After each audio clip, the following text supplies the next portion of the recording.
Police महकमे में जाते हैं, पुलिस चौकियों में जाते हैं, थानों में जाते हैं, तो बिल्कुल भी ऐसा महसूस नहीं होता कि पुलिस कहीं ना कहीं अपने आप को कानून से बंधा हुआ समझती है। पुलिस के कर्मचारी फरीदाबाद के अंदर देखें तो लगभग ऐसे प्रतीत होते हैं जैसे वर्दी वाले गुंडे। आज मैं आपको फरीदाबाद पुलिस के कर्मियों की ऐसी लापरवाही की घटना से अवगत कराऊंगा जिसने राम प्रसाद को वो क्षति पहुंचाई जो कि शायद ही कभी पूरी हो सके। दर्शकों बने रहें मेरे साथ, मैं बताऊंगा आपको कि फरीदाबाद पुलिस ने आखिरकार कैसे राम प्रसाद की मृत पत्नी के साथ अन्याय किया। आप देख रहे हैं ATN न्यूज। गरीब हो या अमीर हो, सभी पुलिस के पास ये सोच कर जाते हैं कि पुलिस उन्हें न्याय प्राप्त करने में सहायता करेगी। पर अगर ऐसा हो कि आप पुलिस के पास जाएं और पुलिस इस बात पर ही आमादा हो जाए कि वो आपको कोई सहायता वहायता नहीं करने वाली है, बल्कि वो तो कहीं ना कहीं अपराधी के साथ है, तो आप क्या सोचेंगे फरीदाबाद पुलिस के बारे में? मैं आपको बताता हूँ एक घटना जो कि फरीदाबाद डबुआपाली रोड पर हुई 19 नवंबर 2023 के दिन, जब राम प्रसाद अपनी पत्नी तुलसा के साथ शाम को करीब 8 साढ़े 8 बजे डबुआपाली रोड से गुजर रहा था।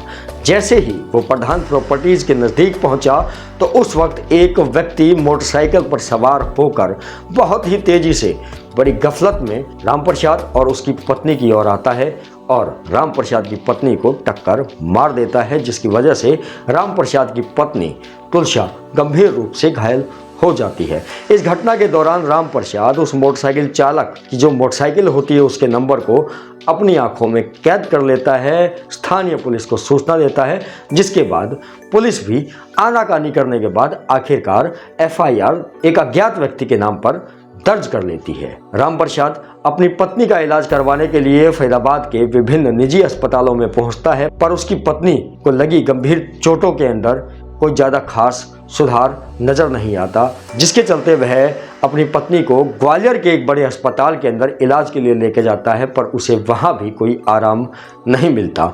वह वहां से लौटकर फरीदाबाद दोबारा आता है और जैसे ही जब वो इलाज के लिए उन चोटों को ठीक करवाने के लिए फरीदाबाद के एक निजी अस्पताल में 4 दिसंबर 2023 के दिन पहुंचता है तो डॉक्टर साहब उसकी पत्नी को मृत घोषित कर देते हैं। राम प्रसाद की पत्नी के साथ एक घटना हुई, पुलिस ने जैसे तैसे FIR दर्ज कर दी।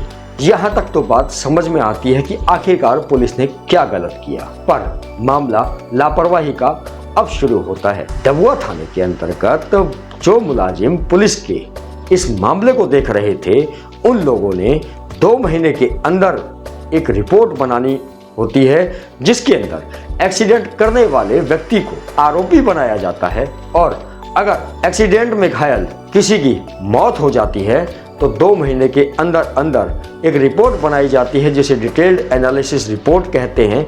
उस रिपोर्ट के अंदर आरोपी का नाम लिखा जाता है, वजह बताई जाती है कि जो व्यक्ति मरा है उसकी मृत्यु किस वजह से हुई, ताकि जो मृत व्यक्ति है वो बीमा कंपनी से अपना क्लेम ले सके। पर पुलिस ने वो रिपोर्ट 2 महीने के अंदर नहीं बनाई, बल्कि 6 महीने से ऊपर का भी समय हो गया। अब बीमा कंपनी के अंदर क्लेम फॉर्म जमा करवाने की जो समयावधि है वो 6 महीने फिक्स है। अब राम प्रसाद कैसे तो वो क्लेम का फॉर्म जमा करवा पाएगा, क्योंकि बीमा कंपनी तो कहेगी कि आपको मौत के 6 महीने के अंदर अंदर ये फॉर्म जमा करवाना था। जहां उसे 15-20 लाख रुपए मिलने थे, एक वित्तीय सहायता मिलनी थी, वो उसे अब नहीं मिल पाएगी। पुलिस ने आरोपी का नाम DAR रिपोर्ट में ना लिखकर, रिपोर्ट ना बनाकर कहीं ना कहीं अभी तक उस अपराधी को बचाने की कोशिश की है। क्या ऐसे ही जनता की सेवा होगी? क्या ऐसे ही फरीदाबाद पुलिस जो कहती है सेवा, सुरक्षा और सहयोग, उस मुहावरे को चरितार्थ किया जा सकता है? क्या ऐसे ही पुलिस कमिश्नर साहब, सेना प्रमुख फरीदाबाद पुलिस के अपनी इस सेना से फरीदाबाद के अंदर ड्यूटियां करवाएंगे? अगर ऐसे ही करवानी है तो शायद पुलिस महकमे का कोई अर्थ रह नहीं जाता। पर अगर मेरी ये रिपोर्ट पुलिस अधिकारियों तक पहुंच रही है, पुलिस कमिश्नर फरीदाबाद तक पहुंच रही है, तो मैं उनसे उम्मीद करता हूं कि वो कुछ ऐसी व्यवस्था बनाएं कि लापरवाह पुलिस अधिकारी लापरवाही करने से पहले 100 बार सोचें। पुलिस महकमे में जाते हैं, पुलिस चौकियों में जाते हैं, थानों में जाते हैं, तो बिल्कुल भी ऐसा महसूस नहीं होता कि पुलिस कहीं ना कहीं अपने आप को कानून से बंधा हुआ समझती है।